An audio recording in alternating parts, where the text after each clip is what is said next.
আসসালামু আলাইকুম ওয়া রাহমাতুল্লাহি ওয়া বারাকাতুহু। বদর যুদ্ধে পূর্বে কতিপয় গাজওয়ায়ে যুদ্ধের চিত্র।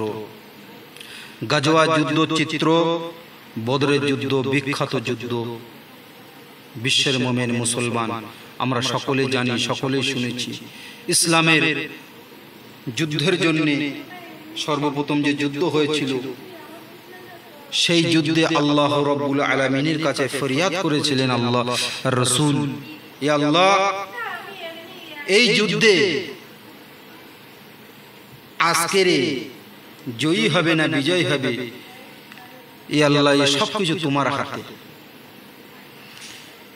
আবওয়া গাজওয়া 2 হিজরি সফর মাস আগস্ট 623 খ্রিস্টাব্দে সংগঠিত হয়। প্রিয় নবী সাল্লাল্লাহু আলাইহি সাল্লাম স্বয়ং সেনাপতি ছিলেন।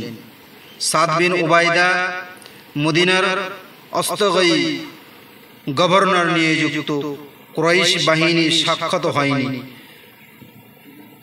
পতাকা সাদা বহনকারী হযরত হামজা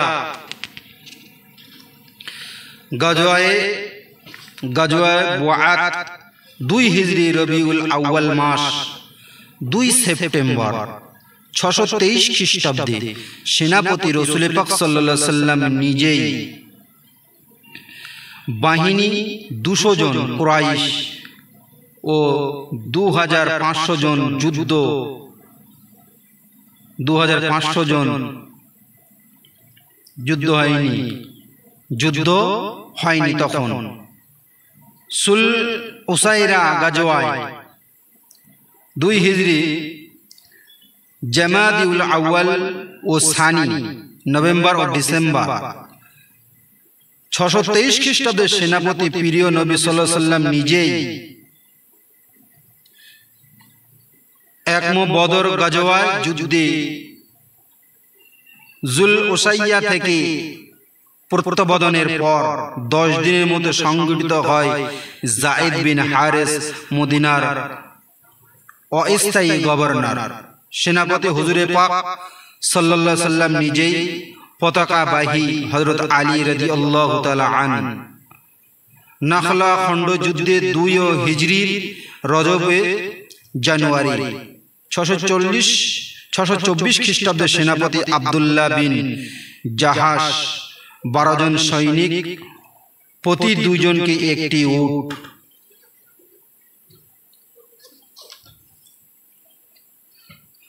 বদর যুদ্ধ হোক বাতিলের দ্বন্দ্বে ইসলামের ইতিহাসে এটি প্রথম যুদ্ধ।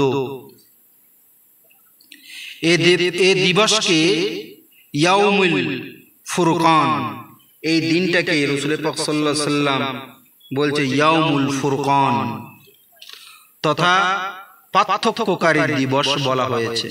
মূলত এই দিনেই হক ও বাতিল পৃথক হয়ে যায় এবং সত্যের বিজয় ঘোষিত হয়।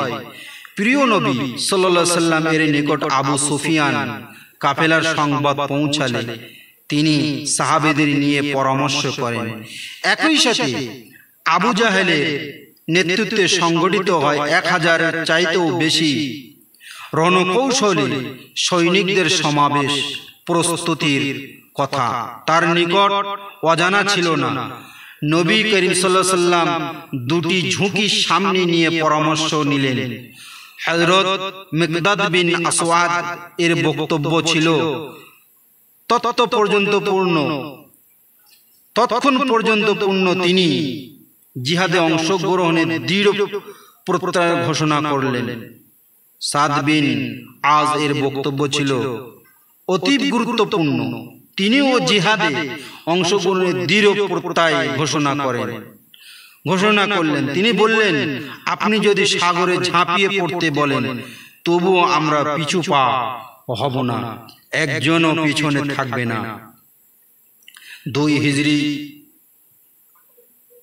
রমজান প্রিয় নবী সাল্লাল্লাহু আলাইহি সাল্লাম সাহাবীদের নিয়ে যুদ্ধে বের হলেন।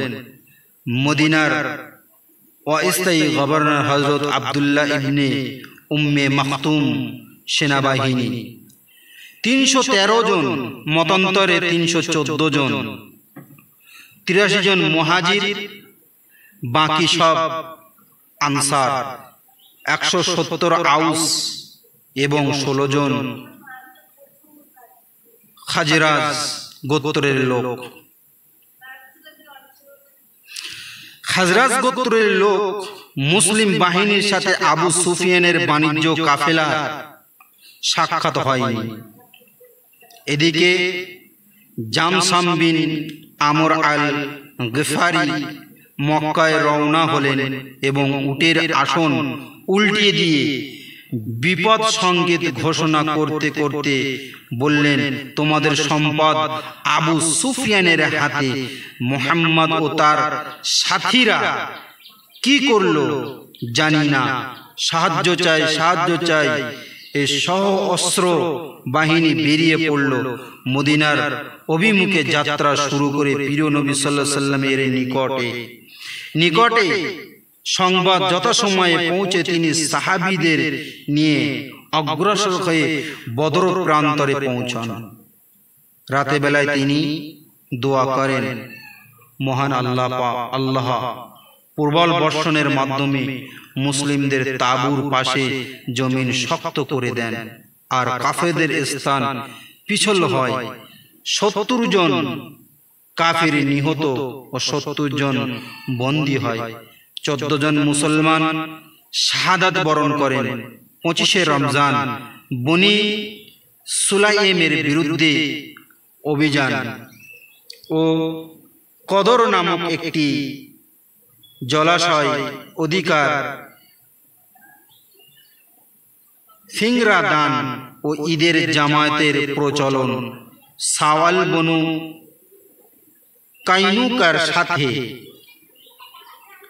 সারিয়াহে সালিম ইবনে উমাইর, জিলহজ আবু সুফিয়ানের 2 জন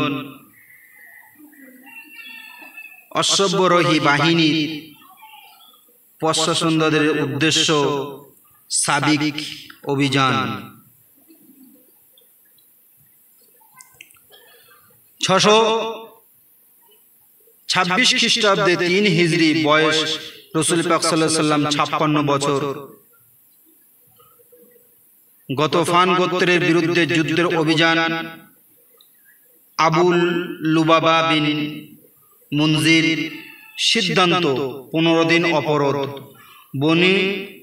বনু কাইনুকা নামক ইহুদি গোত্রের বিশ্বাসঘাতকতা, ইহুদি কবি কাব ইবনে আশরাফের প্রাণদণ্ড, রবিউল আউয়াল সারিয়াহে মুহাম্মদ বিন সালামা আনসারি অনুষ্ঠিত, জামাদিউল আউয়াল গজওয়ায়ে বনি সুলাইম অনুষ্ঠিত, আমর ইবনে উমাইয়া ও উমাইয়ার ইবনে ওয়াহাব রাদিয়াল্লাহু তাআলা আনহু প্রমুখের ইসলাম গ্রহণ, জামাদিউস সানি আবু সুফিয়ানের ব্যবসায়িকী কাফেলার বিরুদ্ধে অপরাধ, 11 শাওয়াল বিখ্যাত উহুদ যুদ্ধে সংঘটিত বনি আমরের প্রবঞ্চনা, হামজা রাদিয়াল্লাহু তাআলা আনহু শাহাদাত, 70 জন মুসলিম সৈনিকের শাহাদাত, 4 জন বন্দী, কুরাইশদের বিরুদ্ধে বাহরানে ফর অভিযান, আজান ও কারাহা, গোত্রদের আমন্ত্রণে 6 জন সাহাবী রাজি সফর এবং রাজি সফরকারী শহীদ 6 জন সাহাবী।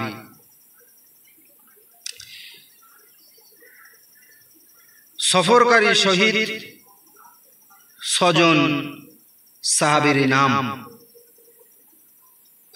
মুরসাদ ইবনে আবু মুসাদ রাদিয়াল্লাহু তাআলা আনহু, আসিম ইবনে সাবিত রাদিয়াল্লাহু তাআলা আনহু, যায়েদ ইবনে দাসানা রাদিয়াল্লাহু তাআলা আনহু, খালিদ ইবনে বুকাইয়ার রাদিয়াল্লাহু তাআলা আনহু, খুবাইব ইবনে আদি রাদিয়াল্লাহু তাআলা আনহু, আব্দুল্লাহ ইবনে তারিক রাদিয়াল্লাহু তাআলা আনহু।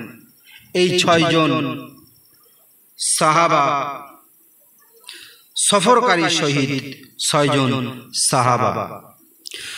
627 খ্রিস্টাব্দে 4 হিজরি, বয়স 57 বছর।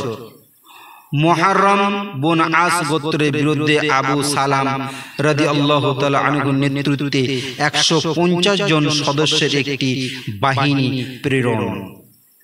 সারিহা আব্দুল্লাহ ইবনে উমাইস সংগঠিত সফর বীর মাউনা নামক স্থানে ইসলাম প্রচারক 68 জন সাহাবীকে নির্মমভাবে হত্যা। সারিহা আসিম সংগঠিত মহানবীকে সাল্লাল্লাহু আলাইহি ওয়াসাল্লাম হত্যার প্রচেষ্টার অবরোধে বনু নাজির গোত্রকে মদিনার প্রজাতন্ত্র থেকে বহিষ্কার, মদিনা শরীফের প্রজাতন্ত্র থেকে তাকে বহিষ্কার করা হয়েছিল রাসূল পাক সাল্লাল্লাহু আলাইহি ওয়াসাল্লাম হত্যার প্রচেষ্টার অপরাধে। রবিউল আউয়াল সারিহা আমর বিন উমাইয়া অনুষ্ঠিত রজব বনু সালাবার বিরুদ্ধে জাতুর রিকা অভিযান, মদ পানের চূড়ান্ত নিষেধাজ্ঞা জারি। মহানবী সাল্লাল্লাহু আলাইহি ওয়াসাল্লাম নাতে ইমাম হাসান রাদিয়াল্লাহু তাআলা আনহু এর জন্ম, পর্দা প্রথার প্রবর্তন। 628 খ্রিস্টাব্দে 5 হিজরি, বয়স 58 বছর। রাসূল পাক সাল্লাল্লাহু আলাইহি ওয়াসাল্লামের যায়েদ ইবনে হারিস তালাক প্রাপ্ত স্ত্রী জয়নব বিনতে জাহাসের বিবাহ রবিউল আউয়াল। মাতুল জান্দাল অভিযান, শাবান বনু মুস্তালিক অভিযান। আয়েশা রাদিয়াল্লাহু তাআলা আনহুমা এর উপর ব্যভিচারের অপবাদ আরোপ। উজু তায়াম্মুমের বিধান প্রবর্তন, অপবাদ আরোপের দণ্ডবিধান প্রবর্তন, তালাকের বিভিন্ন আইন প্রবর্তন। সূরা আল মুনাফিকুন অবতীর্ণ। কুরাইশ নেতা আমর বিন আব্দুল্লাহ নিহত। বনি কুরাইশের বিদ্রোহ ও তাদের বিরুদ্ধে অভিযান। বনি কুরাইজার লোকদের প্রাণদণ্ড। জুয়াইরিয়া বিনতে হারেসকে বিবাহ। মুগিরা ইবনে শুবা সালামা ইবনুল আকওয়া রাদিয়াল্লাহু আনহু প্রমুখ সাহাবীদের ইসলাম গ্রহণ।